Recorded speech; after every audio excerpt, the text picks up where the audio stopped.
I will tell you a mystery story called The Case of the Poison Pen Letters,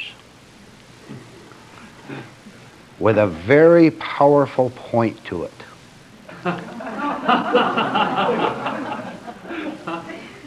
The Case of the Poison Pen Letters. The place is England. The specific location is a small, pretty little English village out in the countryside. Pretty little place with the usual little small shops down the main street, surrounded by the small farms and fields and homes of the people living in the English countryside.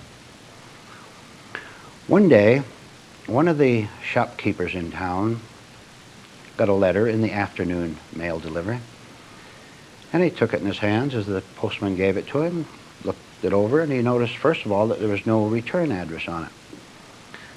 But he opened it, since it was addressed to him, and was a little startled and puzzled when he first glanced at the letter, because the writing was somewhat scrawled as if the individual was trying to disguise his or her writing. But it was the contents of the letter that made him so curious. And the contents was as follows. The shopkeeper was accused of having robbed a bank in London some 5 or 6 years earlier. And the letter simply stated, "I know that you are a bank robber who escaped from the police. And I know that pretty soon evidence will come out to prove that you robbed that bank." And of course the letter was unsigned, being a poison pen letter. So the man called his wife over and he said, "Look what I've got. A crank letter.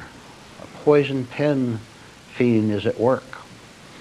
And his wife looked at it, handed it back to him, and he said, "Well, you take care of the shop, dear, for a little bit. I'm going down to the police station, get it over with, give him the letter." So he went down to the police station, which was a small one for a small town, but there were 2 or 3 officers in charge, and he went up and talked to one of them, handed the letter to him, and just explained that he'd just got it a short time ago. And the shopkeeper, of course, denied that he was the bank robber that the letter had accused him of being. So the policeman said, "Fine, thank you, sir, you did the right thing in bringing it to us. Just rest easy, we'll investigate it and find out what it's all about." So the shopkeeper went home. 2 or 3 days later, a salesman who lived a short distance out of town went to his mailbox, got a letter, noticed that it was unsigned, and it was the same kind of letter as the shopkeeper had received, and it accused him of embezzling money from a former company that he had worked for years ago. And the letter said, "You are an embezzler and you are about to be exposed as one. I have the facts, I know all about you." And the letter was unsigned.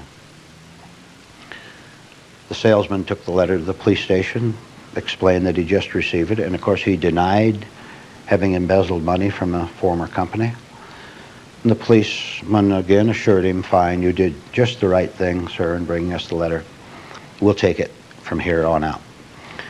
The salesman went home. 3 or 4 more days.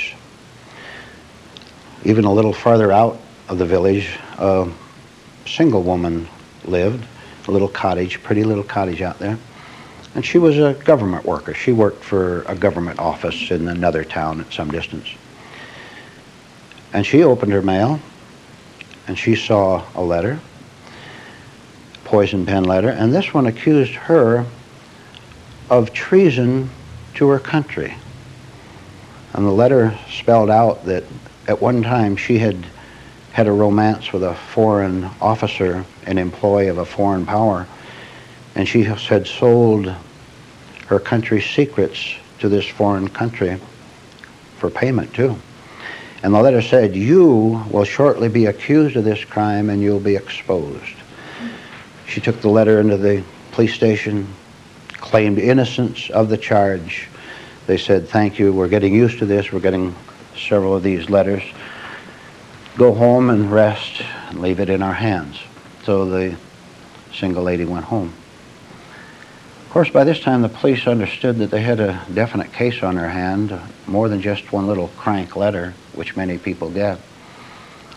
So the officer in charge looked at all 3 letters, studied them, see if he could find any clues in them, wondering if there's going to be any more letters. And for a while, there weren't any. No more letters were brought in. And he thought, well, that's the end of the case, I suppose. We'll have to work on what we have and see what we can find. So a week went by, no more letters. Then they started again. 4th letter came in, 5th letter. People scattered all over in the village there brought in the same kind of letter, accusing them of a different crime, until a total of 12 poison pen letters were in the hands of the police, and all of the 12 claiming innocence of the various charges in the letters. So the chief officer at the police station now had 12 letters, so he sat down and looked them over, trying to make some sense out of them, see if he could find who had been sending them. And first he tried looking at the handwriting. Perhaps he could compare it with someone in town who was known to be vicious enough to write letters like that. But the writer of the letters was pretty cunning. He or she had oftentimes used clippings from newspapers to spell out words and had obviously disguised the handwriting in several ways. So the handwriting was out as a clue.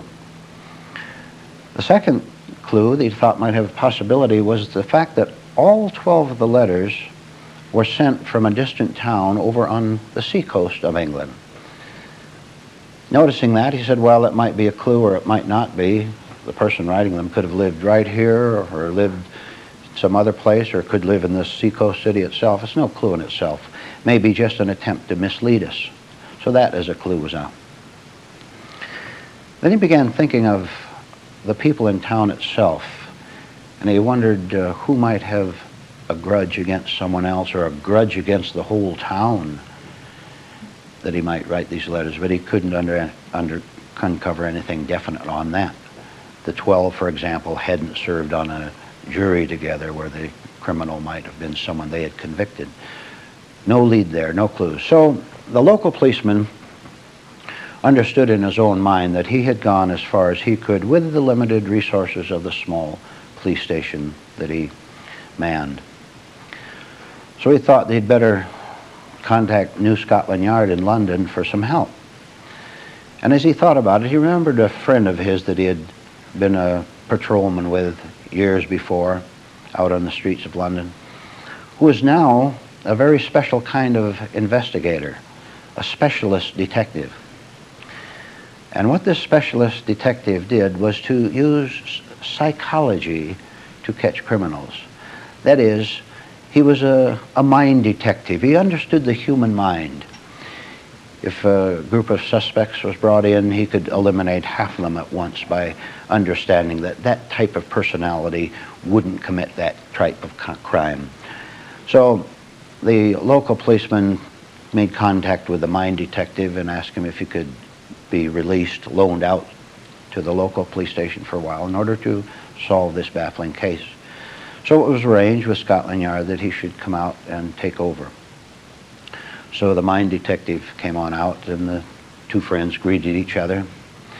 And the London detective was given a desk back in the police station, big table.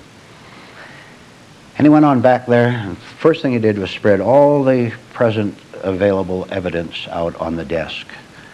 Very leisurely but very alertly, he looked at the letters, studied them. He made phone calls, wrote some notes to his superiors back at Scotland Yard for additional equipment.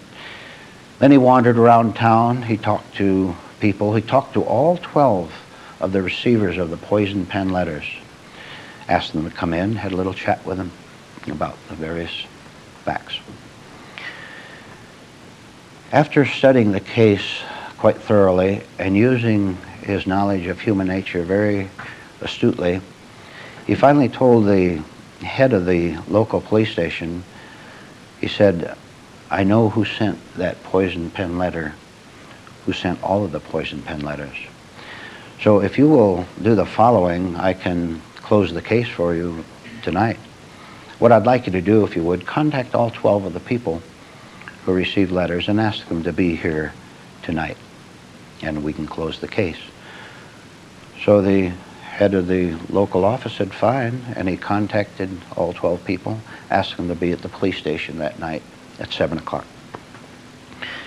They all showed up, and they had arranged a little larger room than normal for the final act in the drama of the poison pen letters.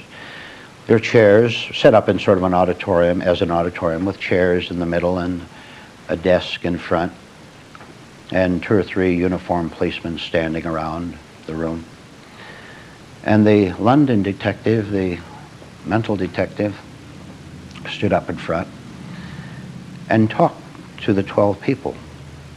And he reviewed the case. And he started with the shopkeeper who had been accused of bank robbery some years earlier. He said, you received a letter.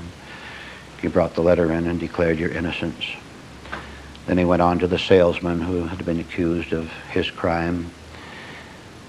And then he finally got to the single lady who worked for the government. And he said, Miss, I know why you sent all those dreadful 12 poison pen letters. I know that you sent them, and I know why you sent them. And the lady jerked upright in her chair a little bit, and her face became hard and angry as the detective went on. He said, after studying the minds and the psychology of all 12 of you here, and then investigating beyond that to your past activities, I know, miss, that you sent all those letters, and I know why you sent them. And her face got harder and angrier, and it was evident to everyone in the room from her trapped look that she was indeed guilty of sending the poison pen letters to everyone, including herself. And the mind detective went on, he said, you see, the case was solved as it now is because I understand how the human mind works. I know, miss, that in a very short time you are going to be accused of treason. Evidence will come up, just as it said in your letter to yourself.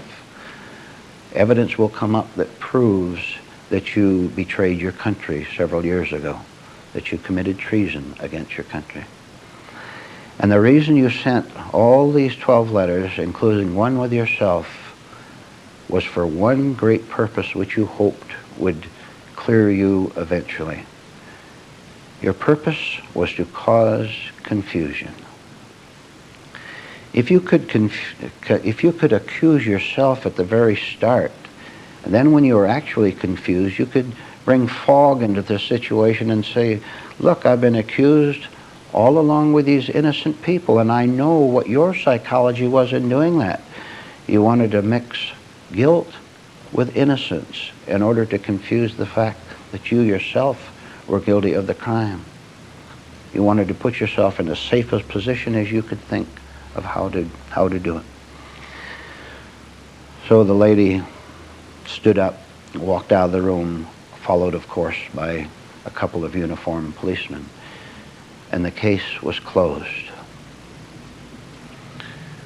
I've given you a short story that explains 99% of the problems in life, which is the tendency, the habit, the wish of human beings to cause confusion in order to call themselves innocent right in it.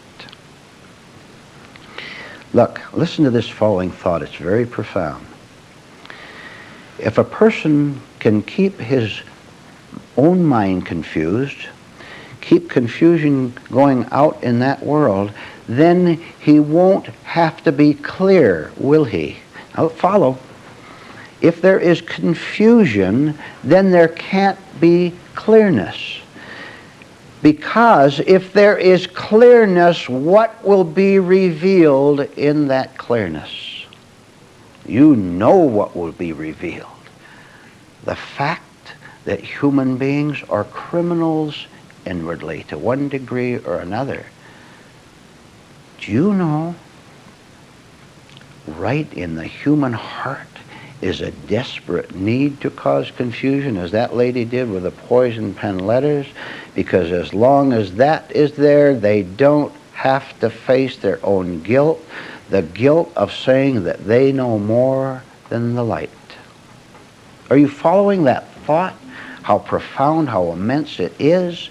Therefore, we have found that to deliberately cause chaos means the whole situation, the whole world situation is obscure, and we, if we're still sick, can blame someone else and hope that in the confusion we can get away with it. Do you know what we forget? Do you know what a mind like that forgets? Maybe you're ahead of me. Let's see if you are. A confused mind is already suffering from its own confusion. Only a mind that says, I'm going to start to be clear, I'm going to see my guilt in being egotistical, my guilt in pretending I know. That's the beginning of clearness, isn't it? We're trying to be clear and see what the situation is actually like, face it so that the light will banish the darkness in it. From now on, you have a new exercise for yourself, don't you?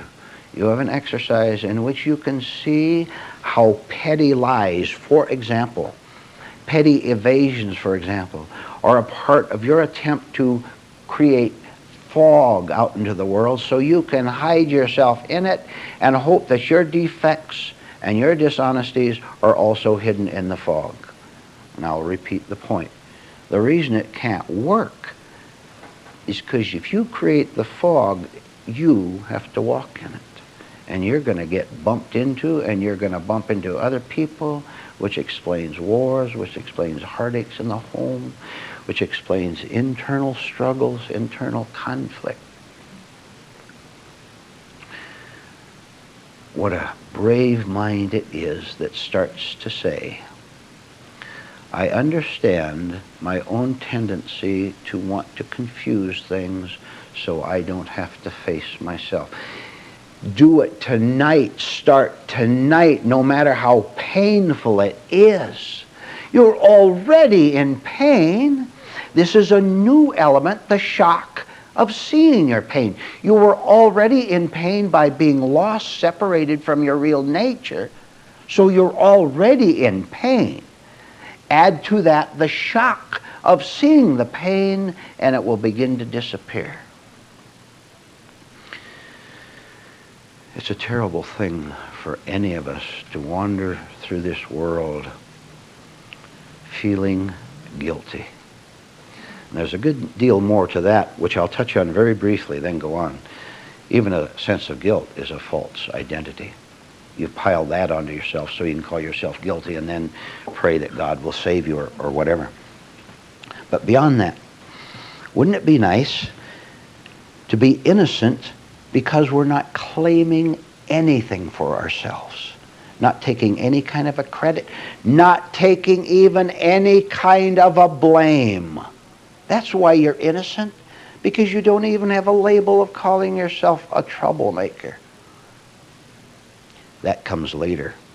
The first step is to see that you're in trouble with yourself, therefore a troublemaker wherever you go, and you'll finally take the next step of going beyond the label because you're willing to give up completely, as we talked about earlier, and all your old identity vanishes and you stand there innocent. Not innocent in your old nature. That can never be innocent. It is always guilty because it's separate from God. But an innocence that is not intellectual. An innocence that doesn't have to prove itself. Of an innocence that doesn't even think about its innocence. That's how innocent it is. And that is nothing more but the pure innocence of truth itself that you are now living in. Please. You were saying that it's only our ideas that we're lost. Is why we're lost? Is what? Why we are lost is only our ideas. No, you've identified with your ideas. You even say, I'm desperate and I'm lost. Please save me. That is creating your own lostness by thinking that you're someone who can be lost. You can't even be lost. Do you understand that? I don't know how I could put it any simpler. I'm going to read some inspiring facts for self-help. We have time, don't we? And these will be available tomorrow morning. Inspiring Facts for Self-Help by Vernon Howard. When looking at someone, have you ever suspected that there is another person hiding behind the person you see out front? Your suspicion is correct. You lose nothing when you lose your reputation, for you are not your reputation. 3. Hell consists of being a wrong person who angrily and hatefully tries to prove that he is a right person. This will become clearer as you imagine a man frantically trying to prove to others that nighttime is daytime. 4. I have your sarcasm. Now please give me your intelligent helpfulness. 5. If you really understand human nature, you also understand how and why everything happens on earth. A deluded mind takes the repetition of time events as the eternal state. Think about that. 8. Self-centered sociality is enmity against God and man. You remember that, you butterfly ladies? Both self-forgiveness and other forgiveness, you butterfly men, both forgiveness and other forgiveness occur when the offense is recalled by pure memory, which contains no egotistical self. Innocence exists when the imaginary self does not visit memory. The most heartless fiend on earth is named aggressive ignorance. When you really know where you are, there is nothing to do but to calmly be where you are. Listen to this one. Only a cursor can be cursed. If you can't help but be a generally gloomy human being, here is something you might find hard to believe. The day can come when you can't help but be a pleasant and nice and cheerful human being. Believing in your invented identity is the same as believing in your defeat. What the world has done to you, truth can undo. A man who loves truth more than he loves a woman truly loves that woman, and that woman will love him. It is impossible for weakness to have conscience or consideration toward others. You care for others in the right way when you no longer care for yourself in the wrong way. Spiritual sickness feels like health to the unhealthy. First, sense the inability of human personality to make things right, after which you will sense the existence of a non-human power whose very nature is rightness. Be a truth sleuth. Why do you find it necessary to angrily deny that Vernon knows the truth? You are not required to act in any way that sacrifices your wish to grow in spiritual strength. For example, you are not required to support the weakness of another person. Also, you are not required to relieve the anxiety of anyone whose anxiety is caused by his preference for delusion over reality. Evil can be described as ignorance of the need to develop inwardly. Life victory arrives by desiring spiritual answers more than you desire exterior results. The most sickening self-feeling of all, the self-feeling of self-sympathy. Time thinking imposes its own false meaning onto life, injuring the time thinker. He dares spiritual things you don't. That's why he gets spiritual things you don't. Any man who tells you to reject present self-investigation in favor of a future spiritual or political heaven is living in his present hell. If you don't believe this, tell this fact to such a man. Watch him break down into confusion and anger, which is his present hell.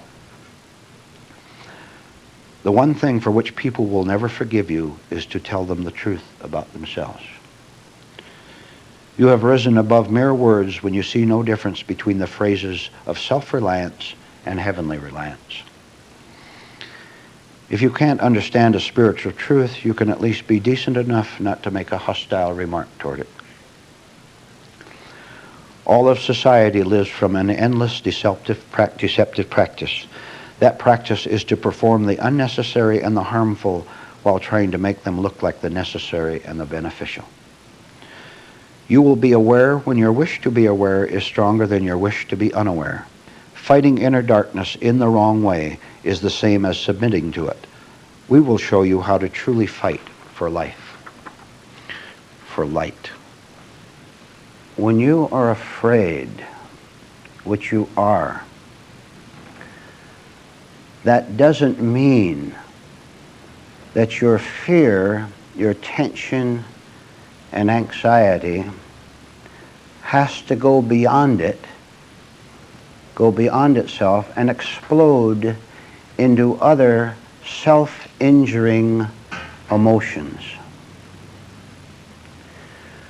For example, if you are afraid of someone, of a condition, it is not necessary for you to then go on to be hostile toward it. You need not go on to attack it. Because if you do that, then the attack and the hostility will find a third element to attach itself to, accusation or whatever. And it starts the whole string of freight cars rolling down the track, all unnecessarily. And down a track, by the way, that leads downhill and always, and you know it, to a crash, to a self-crash. Now, what's the alternative? Can't you just sit down somewhere when you're afraid of something and just sit back and know that you're afraid and not go beyond it? Not go and say, what a thrill I have in fearing that person. That event that's going to come up 3 days from now, which I can't get my mind off of, that event that's so scary, so threatening is going to come up in 3 days. And you think of all the plans you're going to have for combating it, for winning, and notice how it drives you crazy thinking about all the future plans you're going to have to combat that thing. You are in fear for just one cause, because you don't really know who you are. Having a wrong self-identification of yourself, 10,000 of them, you're a person who should win, you're a person who should be treated nicer, you're a person who shouldn't be attacked by all these enemies. You have all these ideas about yourself, and now you have to set up the protections 3 days from now when this crisis is going to come up. You're wasting your time. You're trying to win, and your very process of trying to win, you're going to lose. You've already lost. You lose the very second you start thinking in the future of 3 days, I'm going to have just the right program to protect myself and to win. You've lost. How can you find out that you've lost? The easiest evidence in the world. Let me tell you what it is to be lost. It's to be afraid. Aren't you lost when you're afraid? When you're sensitive that something is going to come along and attack you, take away this or that from you? Aren't you lost? The truth, the beautiful, pure, powerful, marvelous truth itself can't be lost. It's always one with itself. It is always found itself. It can't lose itself. There's no division. There's no parts to wander off. There's no false hopes in truth to take it off and say in 3 days, if I build up enough plans and schemes and get enough allies, I'll be all right. Truth doesn't think like that. Can you get it through your heads tonight, starting right now, that there is an intelligence with a capital I that has nothing in common with the way you now think. Come on now. I want you to think how you now think. Look at the madness of it. Look at the scheming, and look at the defense, and look at the hardness, and look at the bitterness, and look at the changed facial expressions as you try to promote and protect yourself. This is what your mind is like. This is what your life is like. And this, horribly, is what you take as the whole world of existence for you. And of course, what else can you do? Your mind can't go beyond itself. How can it? It's limited. You have limited with your self-limiting self-descriptions. And so you look around at the world and you say, I must be normal because I'm angry all the time and so is my boss. I must be normal because my father is always scheming to make a lot of money and doing the dishonest little things to get money from other people, and I do the same thing. I must be perfectly normal. May heaven help you for keeping in tune with this world. And heaven had better help you, because you can't help yourself, and you never have, and you never will the way you're doing. So now you know what your present life is like, how it rotates, and you come right back to where you started every day. And all you ever have is a new, fresh set of despairs of how you are going to win. Will you listen to me when I tell you the way you are going, you are never going to win. You're always going to lose. There's no way on earth that you can win the way you're now doing it. Tonight, the rest of these meetings, we'll show you how to really win, which is simply to stop trying to. And when you do that, your nature will change, your mind will change, your spirit will change. And then you'll see to your great relief that there actually was an intelligence that was 100% different from yours. See, now, you can't think above your own level. You can't rise above it. Whatever level you take is the top of the world. There's no way you can see above it. What we're trying to do here, and what you can do personally, is to break the barriers of ordinary, limited thinking. And there's one way to do that. You listen to what you're going to hear now. Your future depends on it. Your right future depends on it.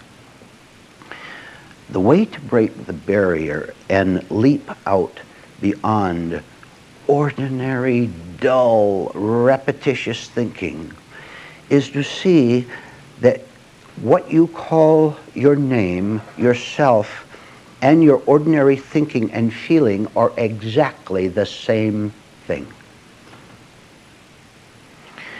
Whenever you think incorrectly, you draw yourself into it through your memories, through your imagination, through your ambitions, through your bitterness, through all wrong emotions. And you don't know, you're not even aware yet of where you're going wrong.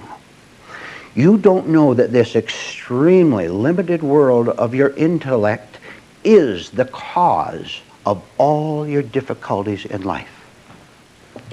The cause of every tension you have, of every hardness, of every defense. And if you have defense, you'll also have offense, and you'll hurt other people as you've already hurt yourself.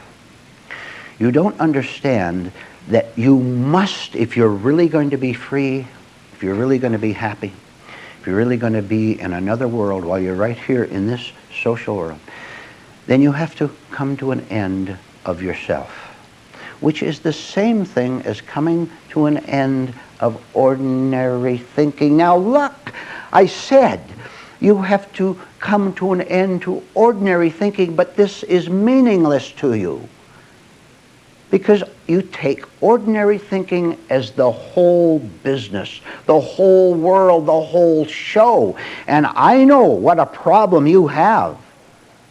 I know it's how impossible it is for thinking, for ideas to rise above itself to where there's simply a knowledge with a capital K, an insight with a capital I, to where it can look down, this insight, this higher thinking, can look down and see ordinary thought operating, can look down and see it, and then make clearance and make correction. Isn't it evident to you at this point that you cannot correct your own life? How old are you? You know how old you are. You haven't corrected your life up to this point. And moreover, you haven't the slightest idea about how to go about it. What you're hearing tonight is a million miles above your ordinary mind. And the way you can understand what we're trying to get at is to sit back, take in all these impressions, see how true everything is that we're talking about, see that you are being described exactly as you are, collect knowledge, begin to see and understand what I've already said 2 or 3 times, that you're living now in a very limited world which you take as the whole world, and you're trying to find rescue for yourself inside that world when it's a prison. Can you imagine a prisoner in jail? Can you imagine him looking around for a nice, pretty green field, open field outside there, trying to find it inside his prison cell? Can you imagine that same prisoner going down to the exercise yard out there and trying to find a beautiful ocean to look at, the freedom to look out for 100 miles out to the sea? You'd think there was something wrong with his mind, wouldn't you? And indeed there would be. All the people on earth are doing this precise thing. They're looking inside their own thoughts. And because they can't find the beautiful freedom that they've heard about somewhere, because they can't find it, and they don't know what to do to find it, they don't know how to break out of prison, let me tell you the tragic thing they do, which all of us do at the start, and which you can start to undo. You have to start destroying the delusions that have become so hardened inside you, so that you take delusion for reality. What you have to do is simply see that there's no reality when you imagine an ocean inside the prison. Well, you tell me. You look through your eyes of imagination while in prison, and you say, that is freedom. I can see the beautiful fields, I can see the ocean out there. I can even feel the beautiful breeze, the salty breeze coming in from the sea. All imagination. All right. I challenge you to walk out the gates of that prison. You'll never do it, which proves that the ocean and the flowers that you saw inside of it came from your imaginary mind. You try to pick one of those flowers and enjoy it close up. You try to see a ship on that sea way out there, you'll never see it. There's a point where your imagination breaks down and you're thrown back to knowing right exactly where you are, and that drives you crazy and you don't know what to do, so you invent another forest.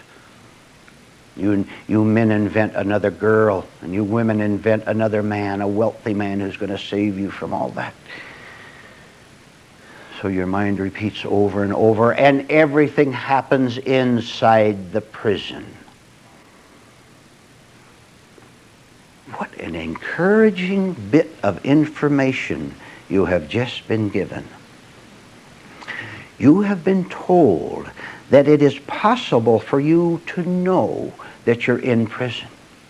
You've been told that it's possible for you to understand exactly where you are, admit it, don't lie about it, don't go into the 50th imagination or the 1,000th imagination, but know exactly where you are, that you're a prisoner, and when you do that, there is someone on the outside, of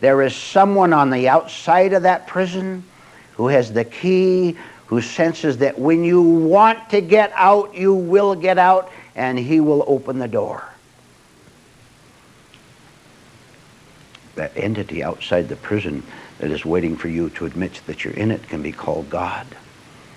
You can call it cosmic consciousness. You can call it supreme intelligence. You can call it spiritual maturity. But something will come to your rescue when you cease going from cell to cell, from one level to another level, saying, I'm on my way out. If you are out, how come you're such a crab in ordinary life? And you know what that word means, to be crabby, to be irritable. Someday, maybe very soon, I think I shall give a talk called The Great Sin of Being an Unpleasant Human Being.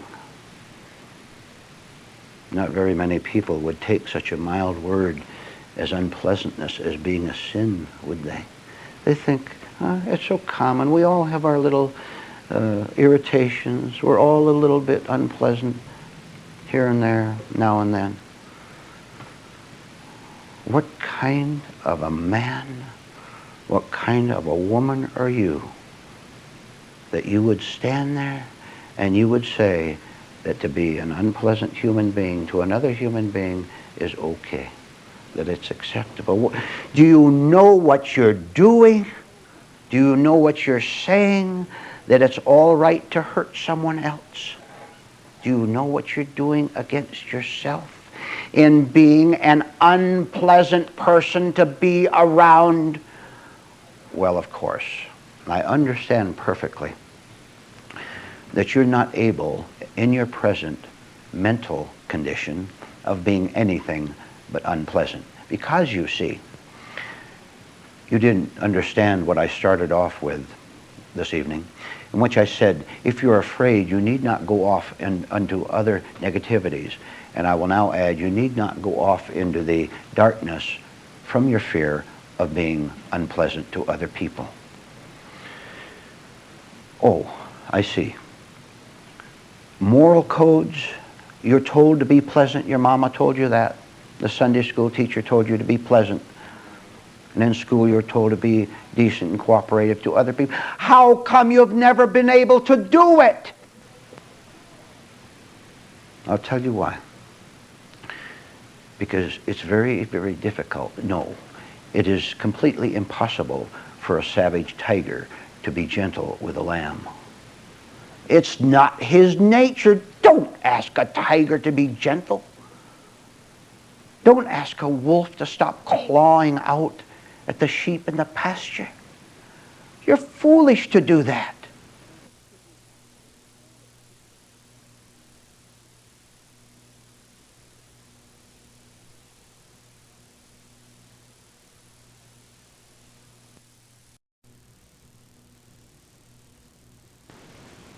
If you don't want the animals to get at the sheep, there's one way you can do it, which is to chase the wolf away, or to chase the tiger away, to get rid of them in your area. And this is what we're talking about. Oh, you should be so grateful for coming here tonight. You're going to be so relieved, because now, from now on, you can stop trying to do the impossible, which is driving you mad. And you know it. You know the state of your mind, of your life, of your heart, don't you? Oh, what a relief. I can sit back and know what my nature is like. I can't change it. You can't change it. You never have. You put on a bluff and a lot of smiles and a lot of exterior pleasantries. And all the time you were smiling at the world and pretending that you were so nice. The tiger inside you was clawing at you and giving you headaches and sleepless nights and making you feel vicious, trying to find a victim for yourself, since you feel like a victim yourself. I want to tell you in simple fact that what you can't do now for yourself will happen very spontaneously to repeat, if you know that you're inside the prison and you don't have the key, which you don't have, you don't have the key. All you have is a prison mentality. All you have is emotional habits that are delighted to be with the other prisoners, especially when you can fight with them. Without having those other people to fight with, you wouldn't know what to do with yourself. And if some of the other prisoners out there don't want to fight with you, you look inside and there's plenty of them inside you that you can go at and who will go at you. Don't you know your emotional prison inside in which there's a riot going on all the time? And you despair over it and you say, what can I do about it? There's nothing that you, as you presently conceive yourself, can do about it. And you resist that and you fight it. You've been doing it for 30, 40, 60, 70 years. That's why you're still in prison. You won't listen to the counsel, to the advice that says, give up your efforts to set yourself free, because every time you do, you bind yourself even more with the thoughts, with chain thoughts. Oh, what a leap you're going to have to take. What a fearful at first jump you're going to have to make. Leaving everything in back of you. And that simply means to know that, listen to what that means. It means for you to know that you're a defeated human being. That all you know is to be cruel. 99% of it covered up, huh? It just breaks out every once in a while when you can't contain it, when it's too strong for you. And then you're ashamed of yourself afterward. And you go right back to being cruel to yourself again. I am telling you that there is a force that you know nothing about. There is a power, there's a higher source that you can't think about and you mustn't try to think about. What you must do is to see that you are not your own creator. You think that now. You not only think that, but you think that you must be your recreator. That you must recreate your identity with many variations of it throughout the week and the month. What you must do is recreate various dramatic roles for yourself. One of the roles being, can you imagine the following being a role? You have the role of yourself being a terrified, lost human being. I am telling you that is a role. And if you gave up your role of being a lost human being, you would no longer be lost. Let me say that one again. If you gave up your mental picture that you have of being a lost human being, you would find yourself. But what you lost would stay lost, and what you find will be new. There'll be no element of your old nature in it. There'll be nothing of your memories in it, of all your clingings and your yearnings and your hateful thoughts. There'll be nothing of that in it. Are you willing then to admit to yourself, never mind talking to other people just now, are you willing to admit to yourself that you just don't know what it's all about, in spite of all the meetings you've come to and the books you've read and the religious instruction you've had? Can you admit that you've been one big fake, one big phony all your life? I have told you, and you listen to this, I have told you, when you say, I am an utter fake, when you say that, somewhere up there, an angel hears that. An angel hears it and passes the message on down, says, that man, that woman is ready.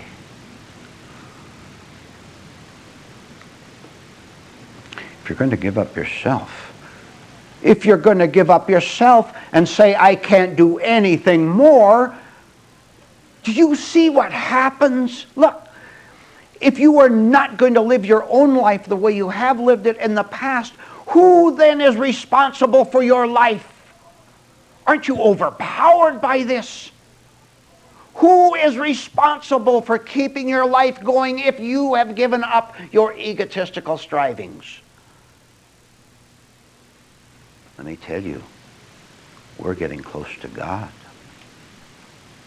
God is getting close to us.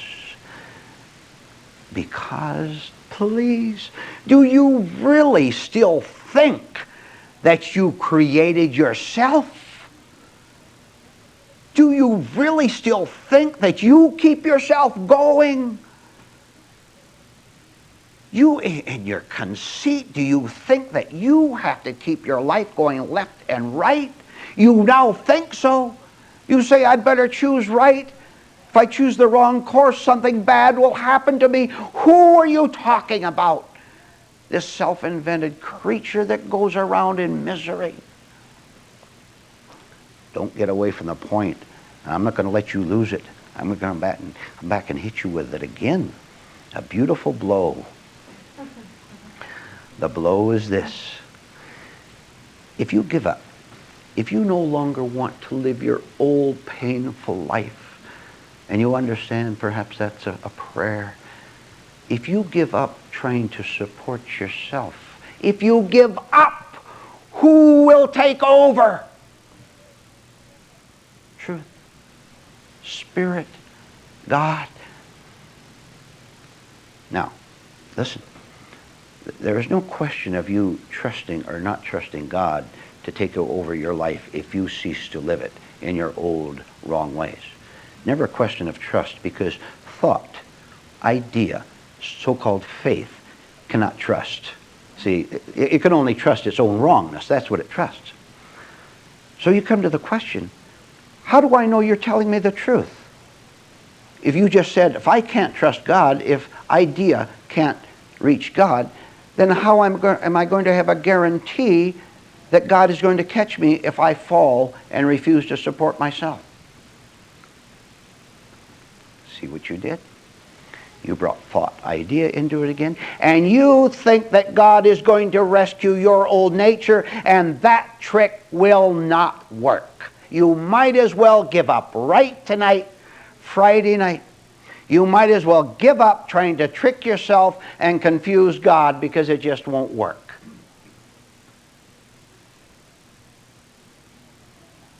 So if you give up, not knowing the future of what's going to happen to you, you cancel time and you cancel yourself, and you are saved. Right now. Having let yourself go, you let go of the opposites of time, of yesterday and tomorrow. There's nothing to cling to, nothing to hope for. You just let yourself go, and at that moment, you will know for the first time in your life, the existence of God Himself. You didn't know it before that. All you had was thoughts and ideas and hopes that the God you'd created in your imagination would conform to your wishes and your prayers. It didn't work, did it? You couldn't twist God, could you? In the first place, you weren't twisting God. You're twisting your imaginary God and all your dark thoughts, thinking that you can get away with it, and you never have and never will. I will tell you as a fact, which you have not experienced yet, but which you can experience, each man and each woman personally in this room and listening to this talk. I will tell you that each one of you can experience personally the full fear must come first, the full fear of saying, I can do no more, I give up. And at that moment you think that you're going to disappear. And lo and behold, what disappears is your fear, which was your old nature. What disappears is your anger, which was your old nature. What vanishes is all these heavy, hard, pressing down emotions that were a part of your life for all these years. They disappear. And what takes its place is something that is new, something that is unnameable. Don't go into labels about it. You can go into labels about it after you understand it. Then you put labels on it for the purpose of communication. But that's not the main point. The main point is, when you have let yourself go, when you've just let yourself fall, you will know from yourself that God, truth, reality will catch you and keep you from falling and hurting yourself. Because now your spirit is where it belongs. And where it belongs is home, this higher home. There was once a middle-aged couple. They were at least 30 years old. Who lived by a certain definite philosophy. And this definite philosophy was to please other people. And the reason they wanted to please other people is so that other people would be pleased with them. And so one of the ways in which they lived out their philosophy of pleasing other people was to join clubs, organizations, institutions, groups, committees.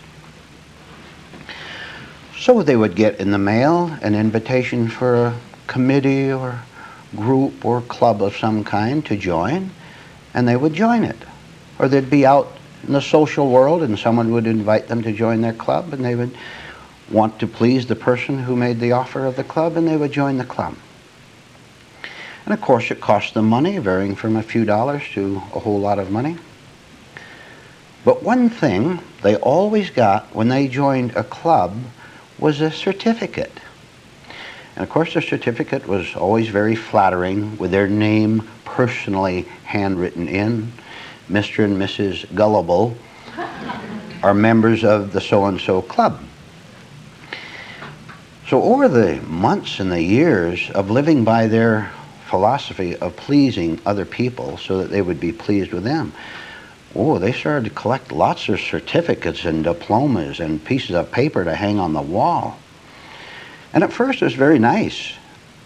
The first one they ever received, they took it and they looked at it proudly and they say, we're somebody. And they put it up on the wall of their living room with a thumbtack.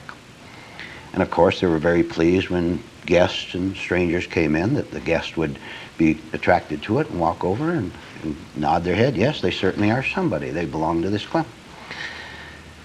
The urge to please other people continued so long and so hard that after a while they had 5 certificates on the wall, 10 certificates. More weeks they had 20 certificates. They had to order thumbtacks at wholesale. Pretty soon they noticed something rather peculiar. One entire wall of their living room was covered with certificates. Blue certificates, red certificates, chartreuse certificates, large certificates, small certificates. And a certain sense of horror began to creep over them as the certificates began to creep over their walls. Finally, it came to the point that all 4 walls of their living room was covered with certificates and diplomas. But the worst was yet to come. As they joined more clubs and paid more money and tried to please more people, their certificates began to creep over their windows, till it finally came to the point where no sunlight could ever creep into their living room again. They found themselves in darkness during the day when the sun was shining cheerfully out there. They were in darkness in their living room because the certificates covered all their windows. And they wondered what was going on. And they thought, we don't know what to do, because when someone asks us to join a club, by our philosophy, we're supposed to please them and join the club, right? But look what this clubbing has done to us. It's blocked out the sunshine in our life when we stumble over the furniture in our own living room. We want to please people, but look what it does. And they were in great internal conflict. Didn't know what to do. So they got an idea in their mind. Maybe in the phone book they could find a club that would help them to not join clubs anymore. Maybe it could get them over their neurosis of club joining. So they looked under clubs, but they found no such thing. And the certificates kept coming in. Now they're doubled over each other. Finally, the husband got the idea. What's the opposite of organization? The opposite of a group of people is a single individual. Maybe we looked in the wrong place in the phone book. So they scurried back to the phone book, using light, of course, turn on electric light. And they looked under individual, and sure enough, there was a business insertion there. It said individual for removing light blocking certificates. Exactly what we wanted, they said to themselves jubilantly, and also happily. So they made a phone call, and the individual answered the telephone, and they told him his problem. He said, exactly why I advertise. You're just the kind of people I need to reach, and you need me. I'll be right over. So he came on over, and they led him into the living room, and he looked around and almost fainted. And he said, turn on the lights, please, I can't see. Your certificates are blocking the window light. They turned on the light, and he wandered around, and he said, I wonder if you ever classified any of these organizations so you know what you're getting into. Have you ever searched them out and written them down on a piece of paper? And the husband said, yes, I've started to see what we've got ourselves into. I've started listing the various organizations that we belong to. And here's the list of them. So the individual for the removal of light blocking certificates took the list, and he read it out loud. And here's what he read. Here's the clubs that the people had belonged to, just a few of them. Society for Giving Credit to Paul Revere.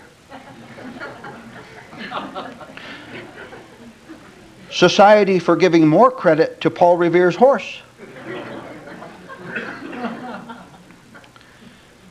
Establishment for the Appreciation of Mount Vesuvius. Association for Delinquent Ducks. Organization of Omelet Lovers. Organization of Omelet Lovers with Cheese. Committee to Abolish Violence in War.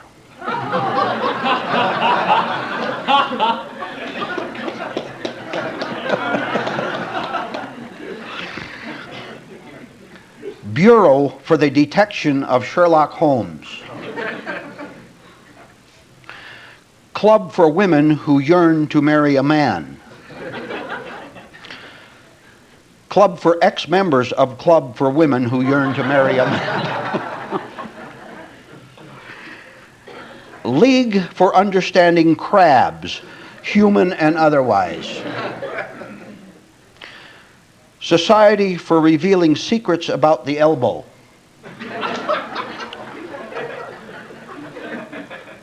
Society Against the Society for Revealing Secrets about the Elbow. Club for Finding a Rhyme for Orange.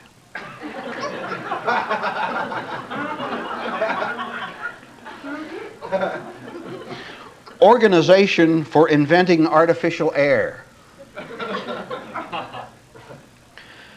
Society of Loving Hearts, as long as you agree that we are. Institute for Honoring Alexander the Great.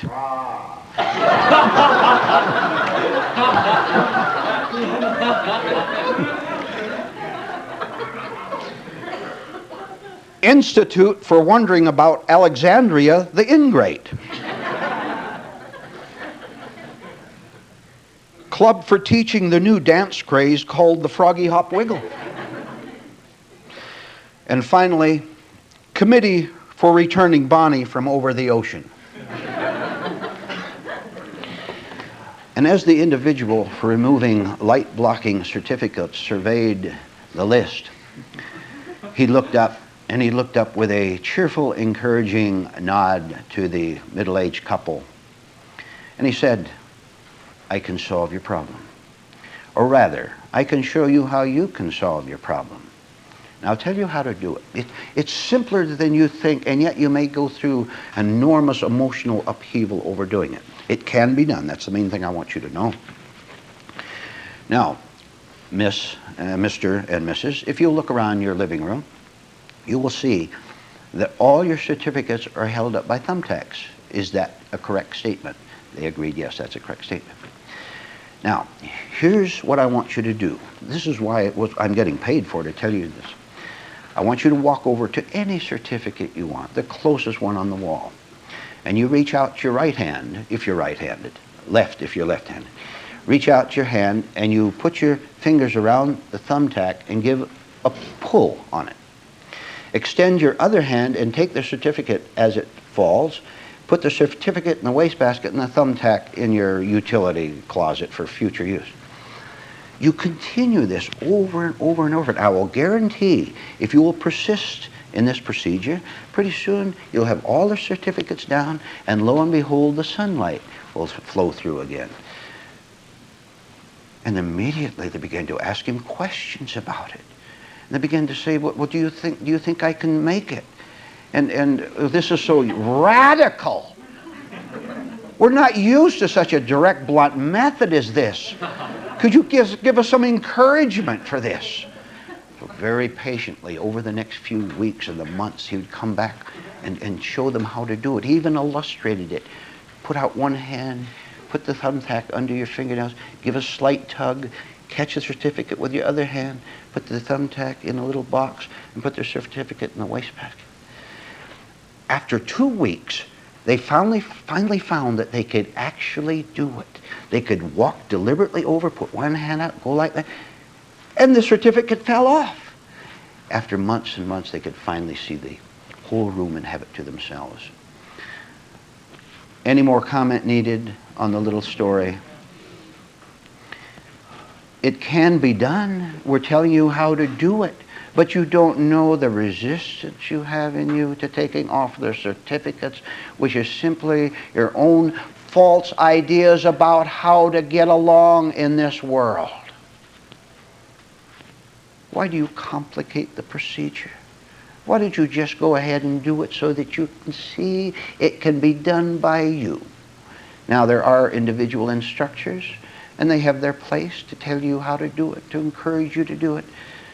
Sooner or later, in great fear and trembling, of course, you're going to have to take your own individual initiative toward that wall, take down one little certificate at a time, and I will guarantee you all of them can be removed. Prove it for yourself. So you're telling us that as we come into this work with very complicated, trashy minds, we just complicate our approach. It's really very simple. All we have to do is follow directions. You see the connection between what we talked about last night on the spy story, the poison pen story, the application of it, which is the fact that human beings must induce confusion into their lives in order to hide from themselves in the self-created fog. See how this connects with everything else that we're talking about? Induce confusion into it. In connection with last night's story about the poison pen letters, and then the certificates today, the poison pen letter is also a certificate that we put on our wall up here. Yeah. But we don't know, most of us, that we're even joining those clubs or that we're writing ourselves those letters. We find ourselves encased. See how the couple, when they were told to simply walk over to the wall and take out a thumbtack, how they must complicate it, must confuse it. See, the mind is very tricky. When the mind senses the directness of truth, of the path, you can walk right toward it if you could do it. It's theory that you can walk toward it. Let's do it in a practical way. But the mind of that couple looked at it, and they sensed they were going to lose their symbols of pleasing people. Well, we take all those down, we're not going to please all these club members, all these people, and they're going to phone us. Your membership is expired. You mean to say you're not joining? You know, the subtle pressures. You get them on the phone and salesmen all day long. They were afraid, weren't they? So to cover up their fear, they induced confusion, and they induced delay into the situation. Delay so they wouldn't have to work now. We're getting to see this trick, that time wrongly used is an ally of remaining in darkness, of remaining in the darkness of that room with all the certificates, and every one of them you know is a pretty lie. Look at the fancy borders they put around the certificate. Look at your name on that, and different colors. And they put a seal, a gold seal on some of them. They try to make you think that it's real, and we fall for it. Let the certificate fall instead.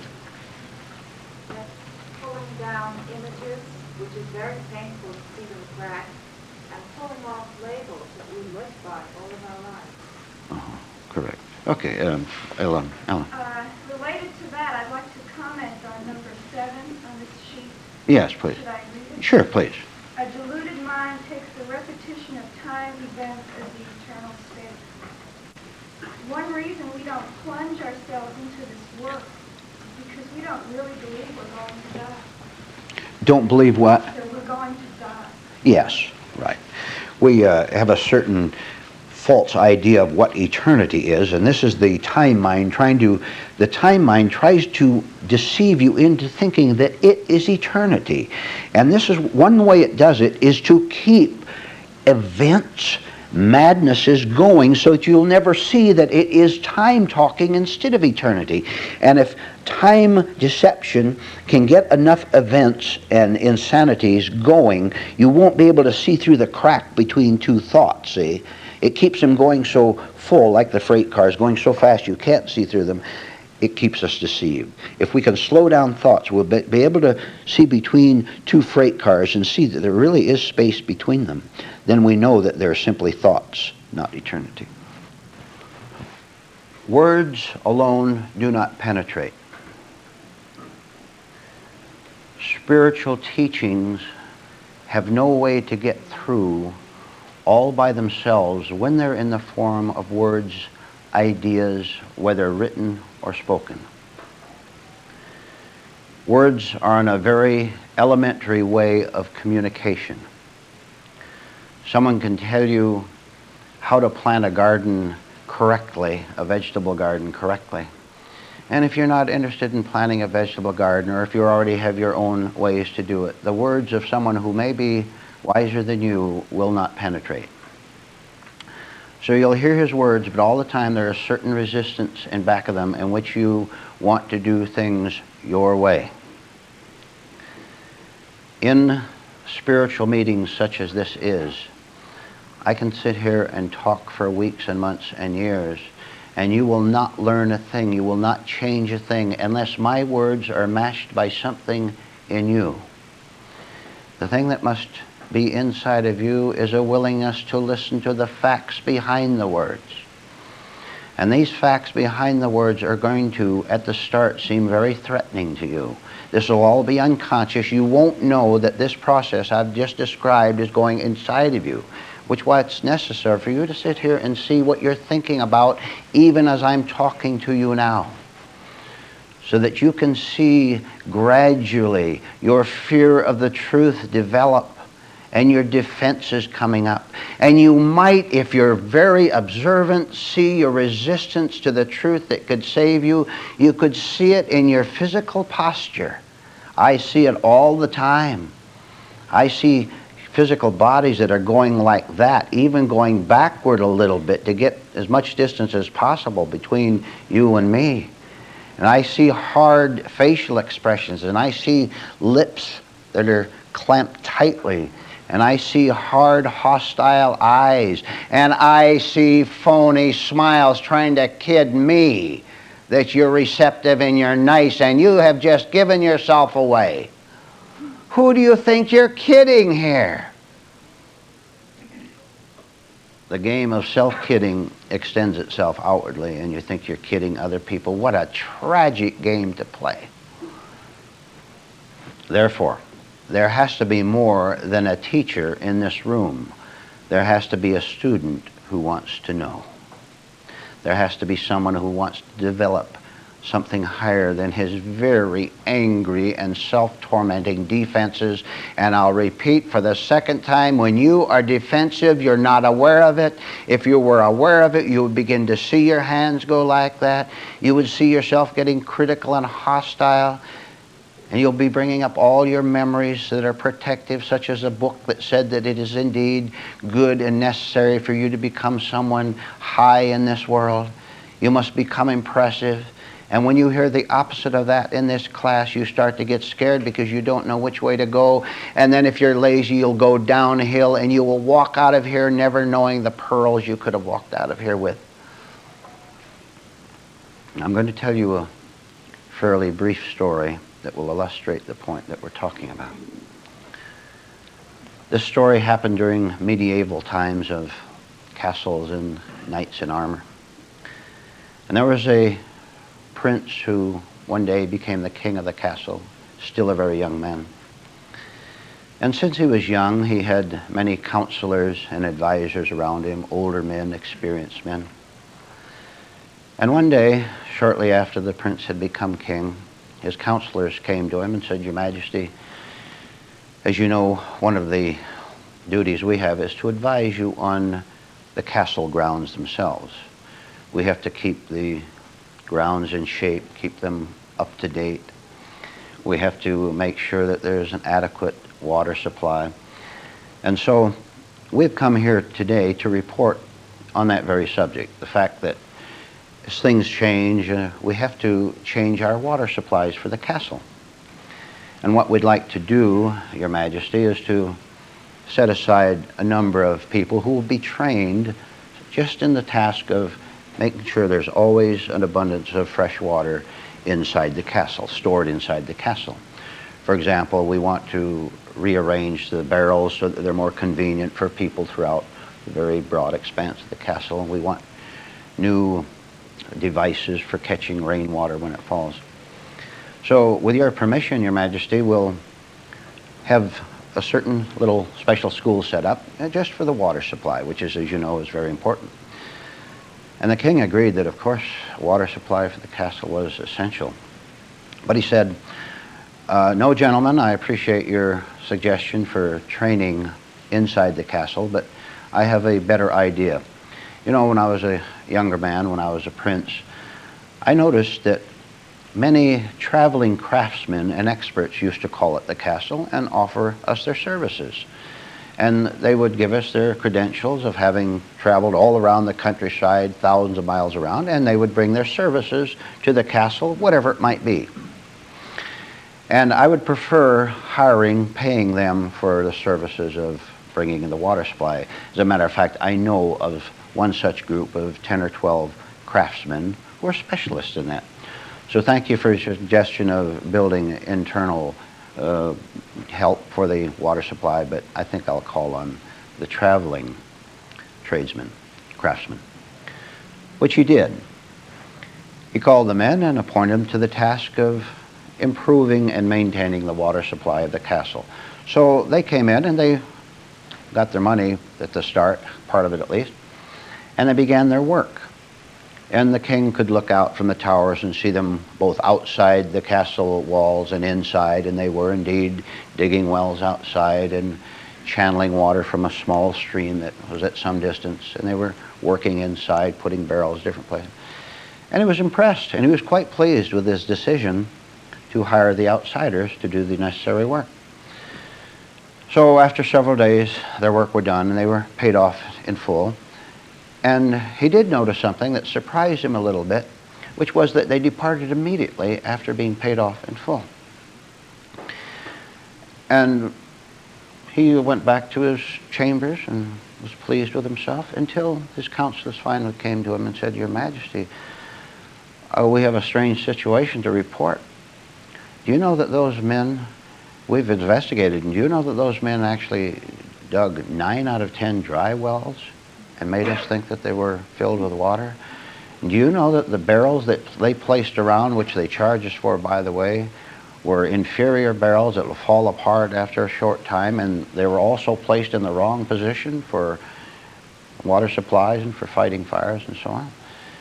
Your Majesty, as a matter of fact, I must tell you that our water supply is twice as bad now that the experts have come here. We'd been far better off if we did nothing at all, because not only did they not improve it, but they left it worse than it was before. Well, the king didn't like what he heard, and he pushed it away a little bit, and he said, all right. He brushed them aside. A few months later, the same sort of thing happened again. The counselors came to him and said, you know, the walls of the castle have been neglected for a long time, and as you also know, Your Majesty, this is a very dangerous land. One castle is constantly attacking another, and we could be attacked any day because that's a dangerous world out there. The king agreed to that. And he said, all right, if you really feel it's necessary to build the walls up to rework them against enemy attacks, I certainly will agree to that. However, regardless of our last experience, I insist on calling in outside experts. I've seen their credentials, and I've even talked to one or two other people who have hired them. They say they do good work. So why go to any of the effort of training our own people when we simply call in someone who knows their business and can come in and do it? So again, the king called in the outsiders, and they came in and they worked for 2 or 3 weeks.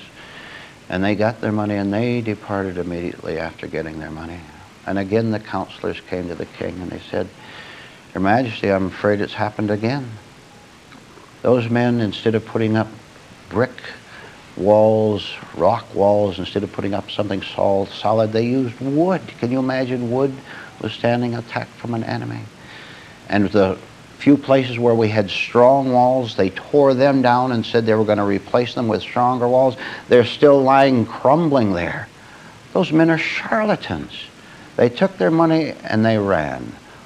And we didn't keep close enough check on them. That was our responsibility. But the fact is, Your Majesty, where we were in slight peril from someone being able to penetrate the walls of the castle, we are now in real danger from an enemy coming along and breaking down the walls. They're far weaker than they were before. Again, the king didn't like what he heard, so he brushed them aside and explained it away and said, well, we'll see what happens. And he brushed them aside. This went on for several years, same sort of thing.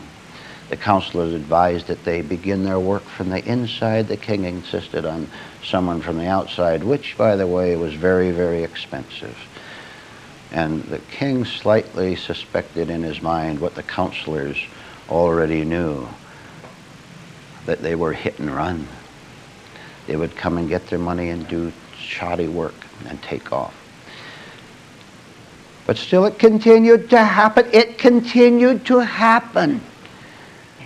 Until after many, many years, the king was no longer a young king. He had grown a little older, a little more mature, and a little wiser. And about this time, all the people of the castle began to notice something different about him. They noticed, for example, that he wasn't sleeping very well at night, and his counselors noted that the candle in his room was burning far later than it used to. And they noticed that the king had a little different expression on their face, which they couldn't explain, but it was different from the young, frivolous king that they used to know. Finally, one day, the king sent out an announcement to all his counselors in the castle and asked them to come to the throne room where he was seated on his throne. And here they were, all the counselors seated in front of him. And he looked down on them and he said, Gentlemen, you're looking at a very, very foolish man. You're looking at a man with so much egotism and pride who for all these years refused to admit that he was wrong about something. And you know, I've been fighting with this gentleman for all these years, trying to believe that I knew more than everybody else, all the time suffering from it and causing suffering and danger to everyone else in this castle. All the time I claimed that I was their friend, that I was helping them, and all the time I was lying. Gentlemen, you're looking at a very foolish man who now has had at least the honesty to admit it. I know now, and I concede to you that they were charlatans that I hired because I simply didn't have any sense. Gentlemen, you were right from the start.